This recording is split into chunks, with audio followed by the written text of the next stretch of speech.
ஜெய் சத்குருநாதா. நம்ம ஊர் ரயில்வே ஜங்ஷனுக்கு வந்தாச்சு.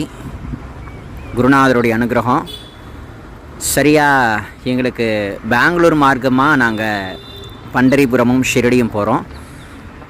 ஸோ குருநாதருடைய அனுகிரகம் எங்களுடைய இந்த ஷிரடி யாத்திரை பண்டரி யாத்திரை பயணம் குருநாதனே வழிகாட்டி சுவாமியுடைய அனுகிரகம் கிடைக்கட்டும்.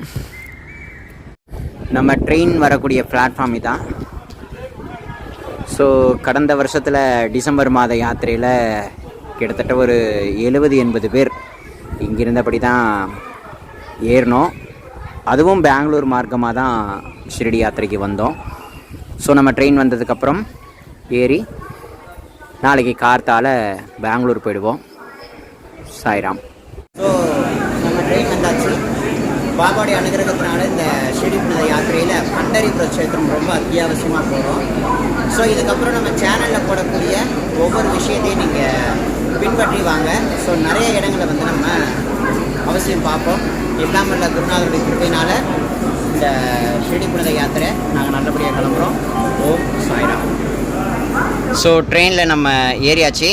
ஸோ நாளையிலேருந்து போடக்கூடிய அது ஒரு சின்ன பதிவாக இருக்கட்டும், இல்லை பெரிய ஒரு பதிவாக இருக்கட்டும், ஸோ அவசியம் எல்லாத்தையுமே விடாமல் ஒன்று ஒன்றா அப்படியே அவசியம் கவனிங்க. ஏன்னா சுவாமியுடைய அருளால் நம்ம போகக்கூடிய யாத்திரையில் நிறைய இடங்களை நம்ம அனுபவிச்சுட்டு இருக்கோம். அந்த வகையில் நம்ம நிறைய இடங்களை இதுக்கப்புறம் பார்க்க இருக்கோங்கிறத தெளிவாக சொல்லிக்கிறேன். ட்ரெயின் ஏறியாச்சு, ட்ரெயினோட அருளால் கிளம்பியாச்சு. ஓம் சாய்ராம்.